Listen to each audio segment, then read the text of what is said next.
একটু শান্তি হলো। ভেবেছিলাম রাজসভায় করব তাই রে নাই রে, রাজা দিলেন ঘাড় ধাক্কা, এখন সবাই বাইরে। সে তো তোমার জন্য, তুমি তো বেমক্কা একটা এমন কবিতা বললে। আহ, কেন এইভাবে চড়ছেন মন্ত্রী মশাই? দোষ তো আপনারও। আপনি তো কি একটা বলে রাজা মশাইয়ের মাথা গরম করে দিলেন। আমি আবার কি বলেছি? আরে মহারাজ তো সেনাপতির ওপর রেগে গেলেন। আরে বাবা, আমি আবার কি করলাম? পণ্ডিত মশাই কি সব বলে দিলেন, তখনই তো মহারাজ। এই আমার নামে একটা অসাধু বাক্য বললেই আমি কিন্তু একই কাণ্ড! কৃষ্ণনগর রাজসভার সভারত্নরা বাইরে বের হয়ে কি মহা হট্টগোল শুরু করলেন। মহারাজ সবাইকে একসাথে ঘাড় ধাক্কা দিয়েছে। ওরে বাবা, এতগুলো ঘাড়ে রাজামশাই একসাথে ধাক্কা দিলেন কিভাবে? আচ্ছা, দোষটা কে করলো? দোষ করেছে ও। দোষ করেছে ও। দোষ করেছে ও। দোষ করেছে ও। এবারেও কেউ একমত হতে পারলেন না কে দোষ করেছে। আচ্ছা বেশ, কি হয়েছে কেউ একটা খুলে বলুন দেখি। আমি বলছি, মহারাজ বেশ খোশ মেজাজি ছিলেন, কিন্তু হঠাৎ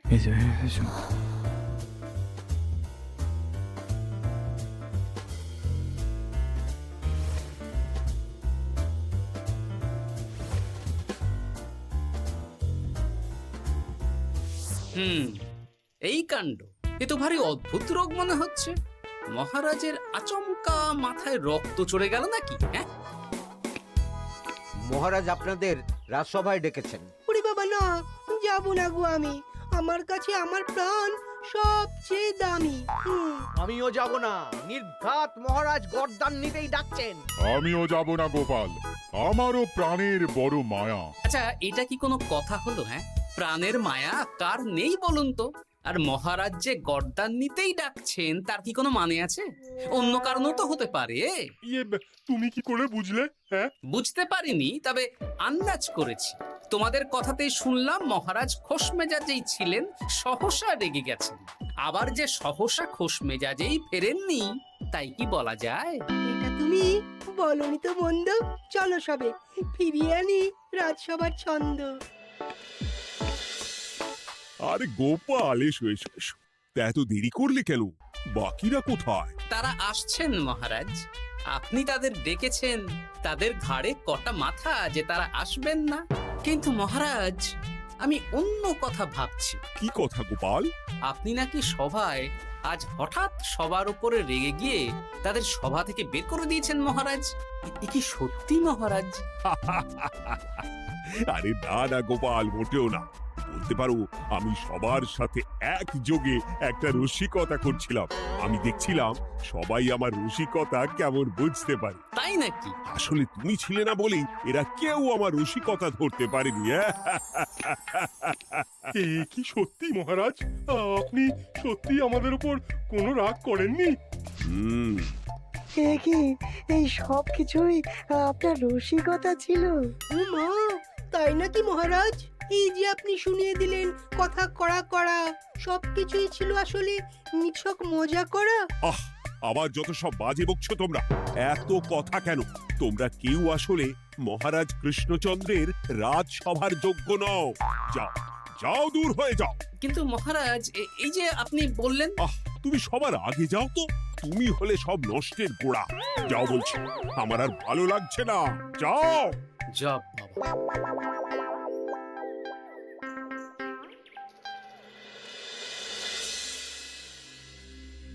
কি বুঝছেন?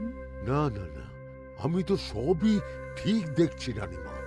হ্যাঁ, এটা ঠিক যে নারীর গতি কিঞ্চিত চঞ্চল বটে, তবে তা তো হতেই পারে। বাকি সবটাই ঠিকই আছে। তাহলে এমন হচ্ছে কেন? মহারাজ এইভাবে যখন তখন রেগে যাচ্ছেন কেন? আজ শুনলাম আপনাদের সভা থেকে দুবার বের করে দিয়েছেন, আবার ফিরিয়ে এনেছেন। আমি ওষুধ পাঠিয়ে দিচ্ছি, আর মহারাজের কিঞ্চিত বিশ্রামের দরকার। হ্যাঁ, তোমার মাথা আর আমার মুন্ডু। বলি, আমি বিশ্রাম নিলে রাজকার্যকে চালাবে শুনি তুমি, নাকি ওই অকর্মার ঢেকি মন্ত্রী? না মানে ওই আমি। যাও, আর আমার কথা বলতে ভালো লাগছে না। আমাকে একটু একা থাকতে দাও।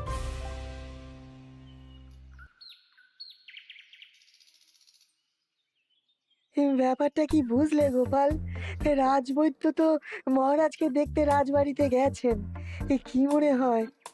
গতকালও আমি যখন বাগানে গেলাম,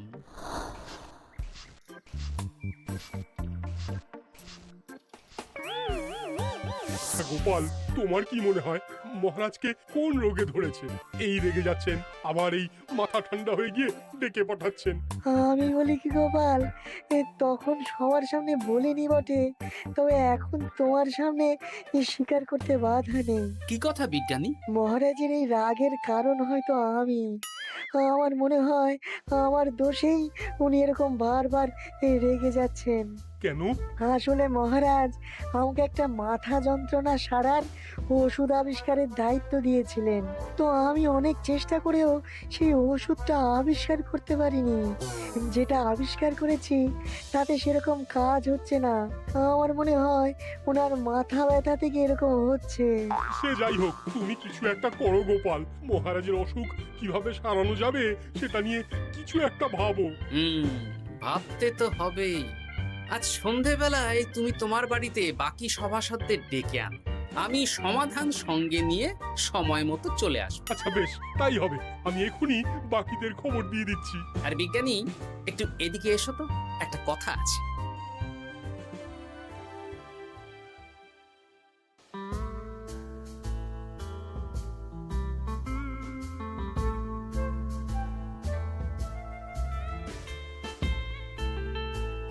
গো, বলি এইভাবে ঘুরলে কি মহারাজের ব্যামো সেরে যাবে? তা সারবে না। তার চেয়ে এক কাজ করি, কিছুটা আলু আর ছোলা সেদ্ধ করেছি, তার সাথে নুন, লঙ্কার গুঁড়ো আর লেবু দিয়ে মেখে আলু কাবলি বানিয়ে দিই, কি বলো? হ্যাঁ, দাও দাও দাও, মন্দ হয় না। মহারাজের মন উচ্চাটন, তার কি কারণ? মাঝে মাঝে আসছেন আর মহারাজ রেগে আগুন হয়ে যাচ্ছেন, আবার যেই সে ব্যামো ঠিক হয়ে যাচ্ছে মহারাজ সেই আগের মতন। তার উপর আবার সভাসদেরা মনে করছে তাদেরও কোনো দোষ আছে। তাহলে দুয়ে দুয়ে চার করতে হবে, কিন্তু কিভাবে কিভাবে কিভাবে? এই নাও আলু কাবলি খেয়ে পেট ঠান্ডা করে নাও দেখি। হ্যাঁ, বেশ কিছুদিন আগে বিজ্ঞানী লেবুর রসের জাদুর কথাই তো বলছিল। আচ্ছা গিন্নি, তুমি তোমার বিয়ের সময় তোমার বাবার মুদির দোকানের একটা কাঠের ছোট বাক্স পেয়েছিলে না, যাতে শ্বশুর মশাই মোহর রাখতেন? উমা, সে বাক্স তো ঝুলকালি মেখে আছে গো, তা দিয়ে তোমার কি হবে? ঝুলকালি লেগেছে? বাবা বাবা বাবা, তাতে তো আমার কাজ আরো ভালো হবে। যাও যাও যাও, নিয়ে এসো দেখি। আমি ততক্ষণে বেশ খানিকটা অদৃশ্য কালি বানিয়ে ফেলি। না না, আমি তো বলছি মহারাজের কোনো রোগ নেই, সামান্য উদ্বেগ ছাড়া আর কোনো সমস্যাই নেই মহারাজের। তাহলে মহারাজ আমাদের এই তুর্কি নাচন কেন নাচাচ্ছেন শুনি, মস্করা করে? তাই তো উত্তর জানা চাই তো। আর এই যে এত জরুরি তলব পাঠিয়ে গোপাল আমাদের ডেকে পাঠালো, তার তো টিকিরও দেখা নেই। গোপাল কি করবে শুনি? যে রোগ আদপেই নেই সেই রোগ কিনা ওই গোপাল ছাড়াবে? আমার তো বিশ্বাসই হয় না। বিশ্বাসে মিলায় বস্তু, তর্কে বহু দূর, তাই না মন্ত্রী মশাই? পেলে গোপাল, মহারাজের রোগ সারাবার কোনো উপায় পেলে? আচ্ছা গোপাল, রাজবৈদ্য বলেছেন মহারাজের কোনোই অসুখ নেই, তা তুমি কি সারাবে শুনি? হ্যাঁ, রোগ হয়তো রাজবৈদ্য মশাই ধরতে পারেননি, কিন্তু কিছু তো আছেই যার জন্য মহারাজ এমন আচরণ করছেন, তাই না? তা তুমি বলো না মহারাজ এমন কেন করছেন, আর কি তার সমাধান? এক এক করে বলি। আমি ভেবে দেখলাম এর জন্য আমরাই দায়ী। বলো কি? আমরা সবাই কোনো না কোনো সময়ই মহারাজের রাগের কারণ হয়েছি, তাকে আঘাত দিয়েছি, বিষণ্ণ করেছি। ইচ্ছে করে করিনি হয়তো, কিন্তু করেছি। আর মহারাজ সেই সব কথা বুকে চাপা দিয়ে রেখেছেন। তুমি বলতে চাইছো অতীতে সেই সব ভুলের কারণেই মহারাজ এমন করছেন? আমার তো তাই মনে হয় সেনাপতি। আচ্ছা আচ্ছা, তর্কের খাতিরে যদি তাই ধরে নি, তাহলে এখন আমাদের কি করণীয়? আমরা তো কাল যন্ত্রে চেপে অতীতে ফিরে যেতে পারবো না যে সেই সব ভুলগুলো শুধরে দেব। তা হয়তো হবে না, কিন্তু কিংকর্তব্য বিমূঢ় বাবার আদেশ যদি মানি তাহলে এই সমস্যার সমাধান সম্ভব মন্ত্রী মশাই। কি বললে? ত্রিকালজ্ঞ বাবা কিংকর্তব্য বিমূঢ়? সে আবার কি গোপাল? আছেন একজন জ্ঞানী ব্যক্তি, আমার খুব পরিচিত। তার দেওয়া একটা উপদেশ আমার জানা আছে। আমার বিশ্বাস তাতে মহারাজের এই সমস্যার সমাধান হয়ে যাবে। কি করে শুনি? এই কালি হলো অদৃশ্য কালি। কলম দিয়ে অদৃশ্য কালিতে কাগজের উপর লিখতে হবে। কি লিখতে হবে? লিখতে হবে যে মহারাজের সাথে অতি সাম্প্রতিক কালে আমরা যা যা অন্যায় করেছি তাই লিখতে হবে। কোনো মিথ্যে কথা লেখা যাবে না। তবে চিন্তা নেই, অদৃশ্য কালি, ফলে কেউ কারো লেখা পড়তে পারবে না। এইবার এই কাগজ ভাঁজ করে ফেলে দিতে হবে এই বাক্সে। বাক্সে তালা, তার চাবি থাকবে মন্ত্রী মশাইয়ের কাছে। আবার আমার কাছে কেন? পরে যাতে কোনো সন্দেহ না করেন, যা সন্দেহ বাতিক মন আপনার। বললে এইবার এই বাক্স সারা রাত নদীর ধারে বটতলায় পড়ে থাকবে, চাঁদের আলো পান করবে। তারপর সকালে আমরা সবার সামনে এই বাক্স ফেলে দেব নদীর জলে। সবার অন্যায় সারা রাত চাঁদের আলো পান করে শুদ্ধ হয়ে ভেসে যাবে নদীর জলে। ব্যাস ব্যাস, আমরা সবাই পাপ মুক্ত হয়ে যাব। একদম সবাই শুদ্ধ হয়ে যাব, আর মহারাজের ব্যামো সেরে যাবে। কিন্তু তুমি কোনো চালাকি করছো না তো গোপাল? অদৃশ্য কালিতে লেখার সাথে আমি আর কোন চালাকি করব মন্ত্রী মশাই? দেখুন, আমি একটা কাগজে লিখছি। কি কিছু বোঝা যাচ্ছে? সত্যি তো কিছু বোঝা যাচ্ছে না যে আদৌ কিছু লেখা হয়েছে কি হয়নি। তাহলে লেখা শুরু করা যাক। এক এক করে লিখুন আর কাগজ ভাঁজ করে বাক্সে ভরে দিন। আর হ্যাঁ, একদম মিথ্যে কথা লিখবেন না, তাহলে কিন্তু লেখাগুলো অদৃশ্য থাকবে না, ফুটে উঠবে। আচ্ছা গোপাল, বুঝেছি। কলম কালি মন, লেখে 3 জন। মিথ্যে কথা লিখে দিলেই ঘটবে অঘটন। আমি বাক্সটা নদীর পাড়ে সঠিক জায়গায় রেখে আসবো। তারপর কাল সকালে সবাই মিলে এই বাক্স ফেলে দেব নদীর জলে। ঠিক আছে?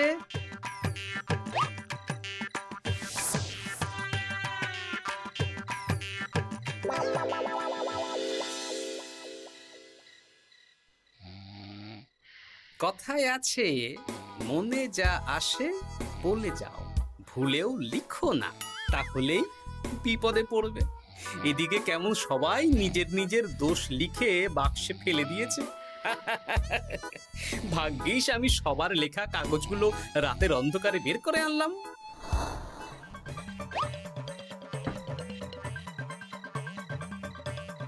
এইবার এই কাগজগুলো ঢুকিয়ে দিলেই কেল্লা ফতে। এখন সবার পাপের স্বীকারোক্তি আমার হাতের মুঠোয়।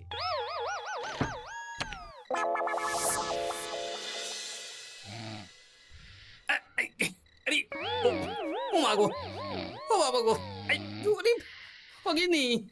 বলি নাক ডেকে তো ঘুমোচ্ছ, আর পিঠটা একটু চুলকিয়ে দাও দেখি। এই জন্যই তো মাথাটা যায় গরম হয়ে। আরে, এই সহজ ব্যাপারটাই তো আমি বুঝতে পারিনি। মহারাজের অসুখ তাহলে এই।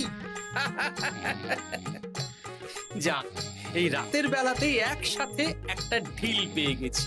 এক ঢিলে মারবো 2 পাখি।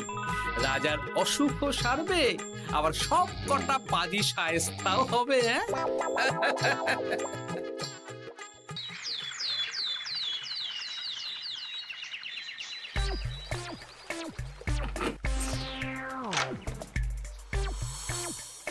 কি এইবার শান্তি হয়েছে তো মন্ত্রী মশাই?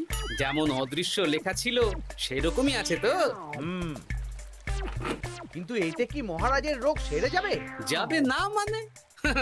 মনে করুন সেরে গেছে।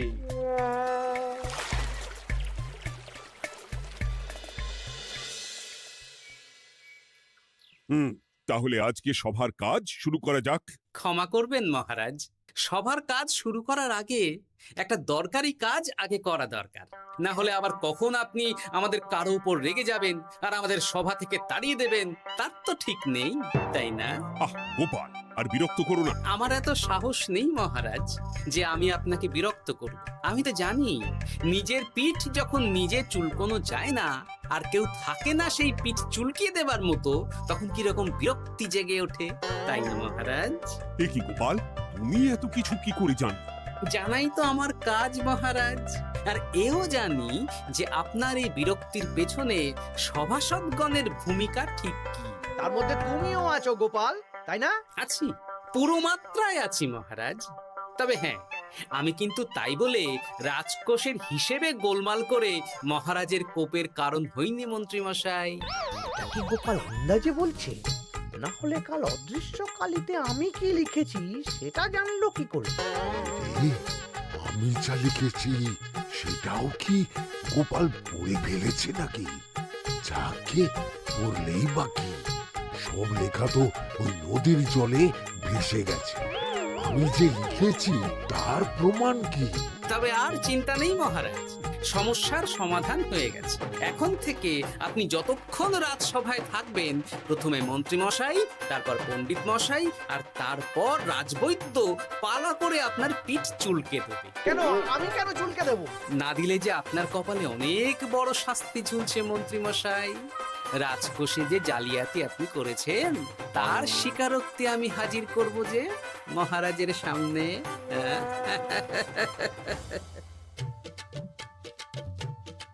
এই নিন মহারাজ, মন্ত্রী মশাইয়ের পাপের স্বীকারোক্তি। আপনি আগে মন্ত্রী মশাইয়ের লেখাটা পড়ুন, তারপর একে একে সকলের স্বীকারোক্তি দিচ্ছি। এ কি মন্ত্রী, তুমি রাজকোষ থেকে 500 মোহর চুরি করেছো, আর তার বদলে সেই হিসেব তুমি পুকুর পাড় বাঁধানোর খরচ হিসেবে দেখিয়েছো। এই সেরেছি, এটা ফুটে উঠলো কি করে? সে অনেক কাণ্ড মন্ত্রী মশাই, বাকিদের সবারটাই আছে, এত জেনে কাজ কি?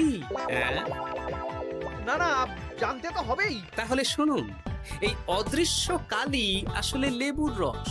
গতকাল রাতে আমি